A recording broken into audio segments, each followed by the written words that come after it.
আমার হাতের দুধ সেমাইয়ের রেসিপিটা বাড়ির সকলের এত বেশি পছন্দ যে ঈদ বাদেও যে কোনো ছোটখাটো অনুষ্ঠান হলে ডেজার্ট হিসাবে এটা আমাকে বানাতেই হয়। এইভাবে বানালে দেখতে যেমন লোভনীয় হবে সেই রকম হবে ক্রিমি আর খুবই সুস্বাদু খেতে।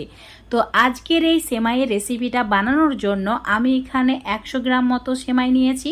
হাত দিয়ে এইভাবে গুঁড়ো করে নিচ্ছি, তারপরে একটা নির্দিষ্ট কাপ বা বাটির মাপ করে এটাকে কিন্তু মেপে নিতে হবে, তাহলে সেমাই রান্না একদম পারফেক্ট হবে। এবার নিতে হবে কিশমিশ, তার সঙ্গে নিতে হবে পেস্তা, আর নিতে হবে কাজু।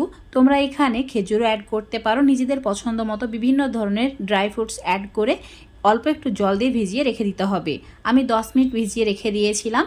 এবার ভালো করে পরিষ্কার করে নিতে হবে, তারপর এভাবে টুকরো করে নিতে হবে। এবার চুলোর ওপর একটা ফ্রাই প্যান অ্যাড করেছি, 2 চামচ মতো ঘি অ্যাড করে দিতে হবে। ঘিটা গরম হয়ে গেলে যে আমরা ড্রাই ফ্রুটসগুলোকে পরিষ্কার করে রেখেছিলাম সেগুলোকে অ্যাড